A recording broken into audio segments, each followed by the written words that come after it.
Okay, so hello everyone and welcome back once again with a new video of class 8. So yes, we are in class 8 and we are doing geography chapter number 2 and जैसा कि आप देख सकते हो we have water topic right now over here. ठीक है, so let's get started this video as soon as possible. फटाफट से 6 क्वेश्चन है हमारे पास, 6 की खोपड़ी में छेद करते हैं यानी कि ख़त्म करते हैं. चलिए, The very first question is given here that why Earth is called water planet. पहले क्वेश्चन का मतलब समझ लो. क्वेश्चन का मतलब ये है कि हमारी पृथ्वी को पानी का प्लैनेट क्यों कहा जाता है.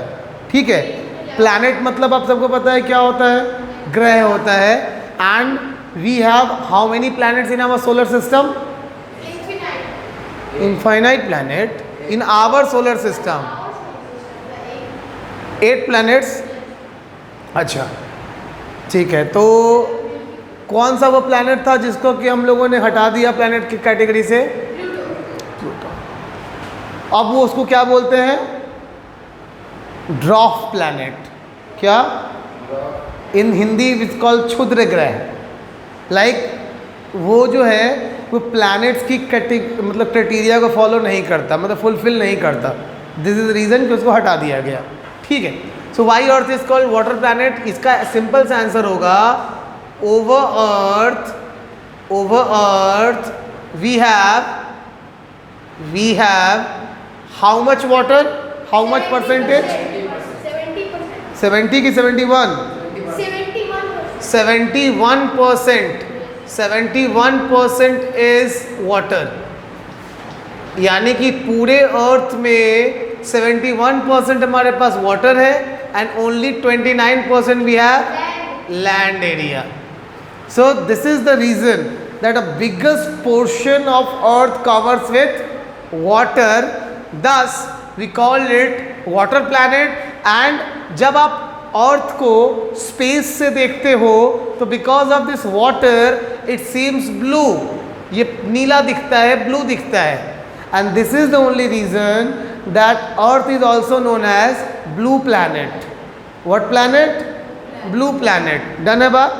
क्वेश्चन नंबर 1 हो गया. चलिए क्वेश्चन नंबर 2 की बात करते हैं. Why fresh water is so precious? Why fresh water is so precious? Look, yes, it is true that over Earth we have 71% of water, but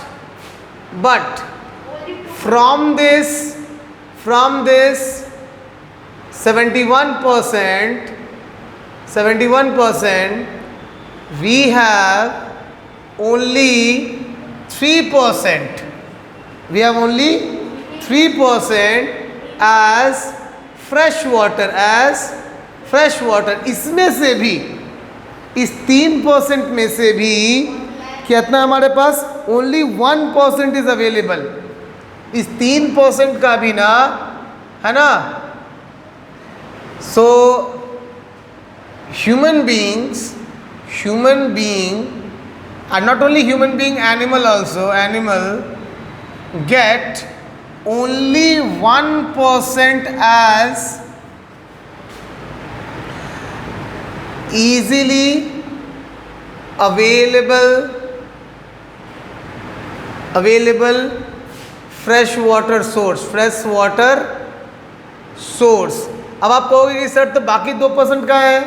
so the rest 2% is not in the rivers, it is in the oceans में. Ocean में तो खारा पानी है, उसमें तो salty water है. कहाँ है ये? लेक्स में कहो या फिर जो ग्लेशियर्स हैं. ये जो 2% बचा ना वो कहाँ है? ग्लेशियर्स में. ग्लेशियर बोले तो हिमालय में. सिंपल भाषा में ऐसे समझ लो, हिमालय में मतलब बर्फ़ के फॉर्म में है. ठीक है, थोड़ा थोड़ा करके हर दिन पिघल रहा है और हमें मिल रहा है, बट ये है ग्लेशियर्स में. ठीक है ना. तो अवेलेबिलिटी कितनी की है? 1% पानी की. कितनी की? 1% पानी की. इसीलिए ये इतना प्रीसियस हो जाता है. ज़रा सोचो कि आबादी हर दिन बढ़ रही है. From man human being to animal. Population is every day increasing, and we have only 1% source, 1% water for our society, for our country, for the whole earth, world. This is the reason this becomes so precious. बात clear है? नहीं समझी बुआ? समझिए. Now what is water cycle? बहुत ध्यान से इसको देख के समझिएगा. What is water cycle? We are talking about question number 3. Look, first of all I am making some diagram. कुछ डायग्राम बनाता हूँ, उससे समझने का प्रयास करते हैं. So this is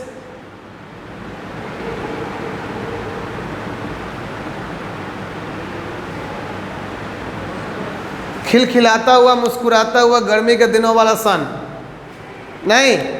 and here we have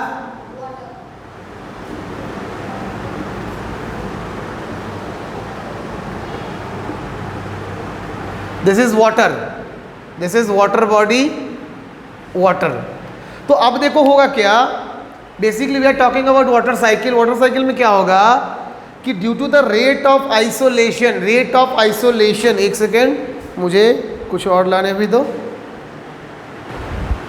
चलो, तो मैं आपको ये बता रहा था ना कि बेसिकली क्या होता है कि we are talking about water cycle. Water cycle को समझने के लिए क्या समझो कि this is the sun and हम सोचे कि ये लाल होगा तो ठग आ गए हम, जाने दो. तो ये सन है, जाने दो, ये सन है. और सन क्या करता है ना, सन की जो गर्मी होती है, हीट होती है, द हीट ऑफ सन, इसको हम लोग बोलते हैं रेट ऑफ आइसोलेशन. क्या बोलते हैं? Rate of isolation. So during summer rate of isolation is high, rate of isolation is high. तो जब रेट ऑफ आइसोलेशन हाई होगा तो टेम्परेचर क्या होगा? ज़्यादा होगा, हाई होगा. When rate of isolation is high, temperature is also high. And when temperature is high, you can say evaporation will also high. Evaporation will also high. मतलब देखो, evaporation मतलब होता है वाष्पीकरण. मतलब जब गर्मी ज़्यादा होगी तो पानी इवेपोरेट ज़्यादा होगा. सो पानी जब इवेपोरेट ज़्यादा होगा तो the water droplet because of this temperature will go up.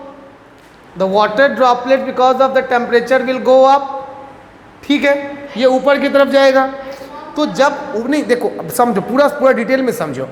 जब ये ऊपर की तरफ जाएगा तो एक सिस्टम ये कहता है कि after every 32 metre the temperature 1 degree Celsius decreases. मतलब आप जितना 32 मीटर ऊपर जाते हो नीचे से, रोड पे चले गए तो रोड को मान लो कि वो एक सरफेस हो गया, ग्राउंड सरफेस. अब उस ग्राउंड सरफेस से आप जितना ऊपर जाओगे, हर 32 मीटर ऊपर जाते ही टेम्परेचर 1 डिग्री कम जाएगा. क्लियर है बात? समझ में आ रहा है ये लॉजिक?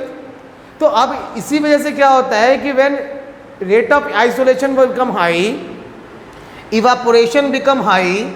और जब इवापोरेशन हुआ, ये जो वाटर ड्रॉपलेट है, ये क्या है? वाटर ड्रॉपलेट है. क्या है ये? Water droplets. Water droplets in the form of vapour, in the form of vapour. तो वेपर के फॉर्म में ये जो वाटर ड्रॉपलेट है, व्हेन इट गोज हाई, वो above, so after every 32 metre it start condensing. It start condensing. फिर वो जमना शुरू हो जाता है. क्या हो जाता है? जमना शुरू हो जाता है. And finally when it reaches the top, it freezes या it condense as a cloud. तो क्या होगा?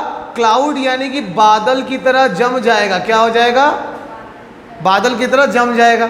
अब देखो, जब इस बादल जो है ना, जब ये क्लाउड बन जाएगा कंडेंस होके, and when this get very much weighty, जब बहुत ज़्यादा भारी हो जाती है, या फिर मान लो 2 क्लाउड्स यू कैन से क्लैश ईच अदर, तो उस वजह से उस समय क्या होता है कि again this cloud will burst into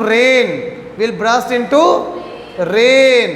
फिर ये क्लाउड नीचे रेन की बूंदों के तौर पे नीचे आ जाएगी, और नीचे जब आएगी इसको रेन बोलेंगे, और ये फिर से अब ये चल रहा है। तो यू कैन सी पानी क्या हुआ, पहले यहाँ से ऊपर की तरफ गया, because of rate of isolation, because of sun heat, because of high temperature, evaporation हुआ, पानी जो है सो ऊपर की तरफ बढ़ा, वाटर ड्रॉपलेट ऊपर जब गया तो 32 मीटर की वजह से टेम्परेचर गिरा तो कंडेंसेशन हुआ तो क्लाउड फॉर्म हुआ, फिर क्लाउड जब ब्रस्ट हुआ या बूंदों में टूटा तो बारिश हुआ, बारिश की वजह से पानी फिर नीचे आ गया और फिर ये घूम रहा है। So this is a continuous cycling of water when या where water rotating, water is in rotating form. पानी इवापोरेट होके ऊपर गया, ऊपर से कंडेंस हो गया, जमा होके फिर नीचे गिरा। So this rotation of water is known as water cycle. किसको समझ में नहीं आया सो बोलो, तुम सब में से जल्दी बोलो। आगे चलिए, डन है बात। तो हम लोग अब आगे बढ़ जाते हैं क्वेश्चन नंबर 4 की तलाश में, ठीक है। Now question number 4 is what are the different uses of water? Look, it is a very common question. What are the different uses of water? हम water के uses की बात करेंगे। So basically water has many uses. लेकिन आपको थोड़ा अपने answer को स्टैंडर्ड बनाना है, इतना स्टैंडर्ड बनाना है कि आपके टीचर्स भी आपके स्टैंडर्ड को देख के खुश हो जाए, बोले कि वाह क्या बात है, क्या स्टैंडर्ड है, नहीं वल्लाह क्या लिखा है, वाह हबीबी माशाल्लाह है ये तो है। तो आपका टीचर भी आप पे खुश हो जाएगा और कहेगा वल्लाह क्या लिखा है, कहाँ से ये तुमने सीखा है, हमको भी बताओ, हम भी वहाँ जाएगी और थोड़ा सा पढ़ाई वहाँ से सीख के आएगी, नहीं तो अब तुम उनको फ्यूसिस का पता बताएगी, वो भी आए कि हमारे क्लास की शोभा बढ़ाएगी। समझा कि नहीं समझा? समझा। चलो देखो, तो यूजेस की बात करें, so we will use water number 1 in farms, number 1 in farms. अब देखो जैसे फार्म्स लिखा ना, तो you have to write down farm का मतलब क्या क्या हो जाएगा, एग्रीकल्चर, आप इसको फार्मिंग लिखो, प्लांटेशन लिखो, प्लांटेशन, फार्मिंग एंड प्लांटेशन। तो फार्म के अंदर ये आ जाएगा। After farm we will use this water, we will use water for industry, for industry, industry के लिए इस्तेमाल करते हैं, फॉर फैक्ट्री, है ना। इसके बाद हम लोग वाटर का इस्तेमाल और किस चीज़ में करेंगे, डोमेस्टिक, क्या डोमेस्टिक पर्पस, डोमेस्टिक मतलब घरेलू। अब इसमें आप सब कुछ लिख सकते हो, that drinking, bathing, cleaning, washing, everything. धन्यवाद। So these are the few things. Number 1 farm which includes farming and plantation. Second use is industry, industrial use, where water is used for cooling down machines and for manufacturing. And third is the domestic use, where water is used for day-to-day activities of human beings like drinking, cleaning, washing, bathing, etc. धन्यवाद। लिख लेंगे, जल्दी लिखिए, do it fast. So next question, question number 5 की ओर बढ़ते हैं। Question number 5 is mention the difficulties faced by water. देखो पानी कौन सी डिफिकल्टी फेस करता है, तो पानी को कोई समस्या तो है नहीं, पानी को प्रॉब्लम क्या है, डिफिकल्टी क्या फेस करनी पड़ती है। So the difficulty face by water is water pollution. पहला है वाटर पोल्यूशन, पहली डिफिकल्टी है पानी की, that is water pollution. Water pollution में क्या होता है कि अब देखो वाटर पोल्यूशन के भी 3 कारण है, जितना हमने यहाँ लिखा था वही यहाँ भी लिखेंगे। So number 1 reason is farm, second reason is industry, and third reason is domestic.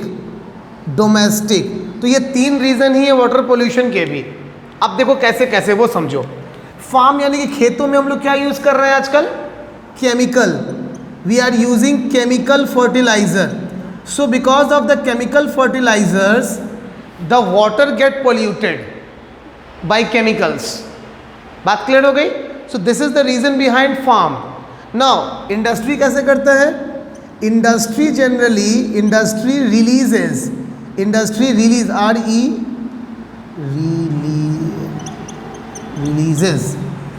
releases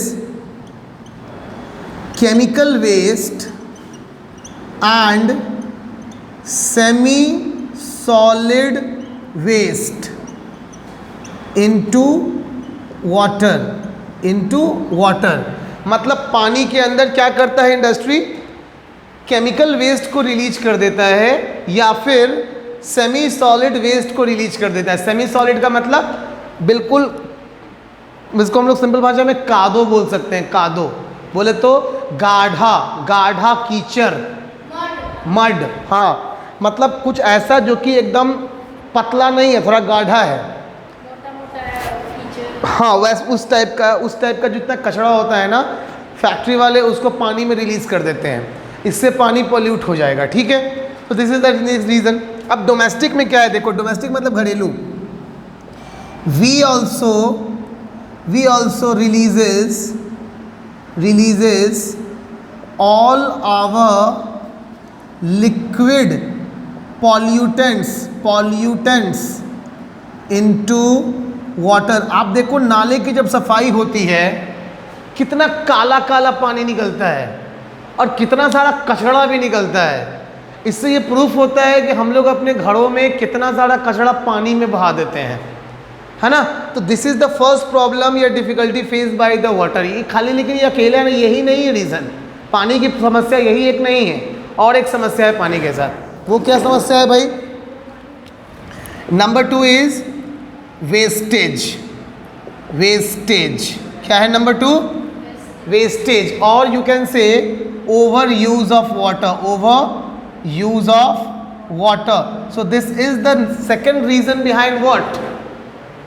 Second reason behind the difficulty of water. ठीक है, so basically what exactly we are having here कि because of this wastage या because of this you can say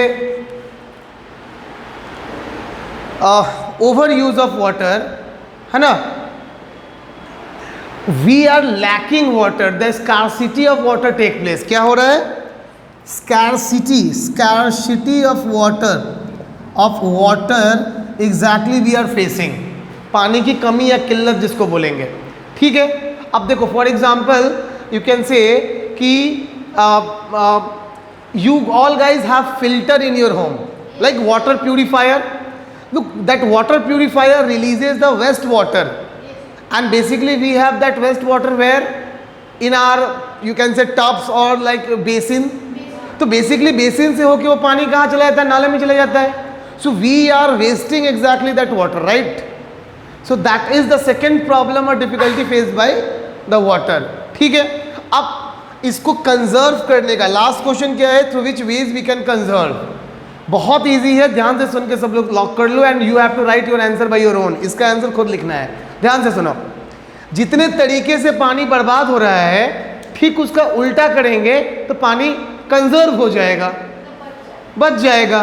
conservation means बचाना होता है, या protecting anything from misuse या from wasting या from you can say it's like misbehave kind of.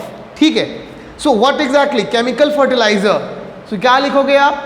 If we do not use chemical fertiliser, ठीक, industry releases chemical waste and semi solid waste into water। What you can say that if we do not release, releasing of chemical after treatment, मतलब जितना chemical है ना उसके अंदर उसको निकाल लेंगे फिर उसको बहा देंगे। धन्यवाद। डोमेस्टिक में भी वही काम करोगे और यहाँ पे क्या लिखोगे? We have to use water as per our need only. We no need to waste water और एक्स्ट्रा यूज वाटर। जितनी ज़रूरत है उतना ही हम लोग यूज़ करेंगे। क्लियर है बात? Is it okay? लिख लेंगे आप पूरा, जल्दी से ख़त्म कीजिए। So water topic will finish. इसके बाद जो टॉपिक हमारा that is the natural vegetation and wild life, मैं इसका भी एक ब्रीफिंग आज ही दूंगा।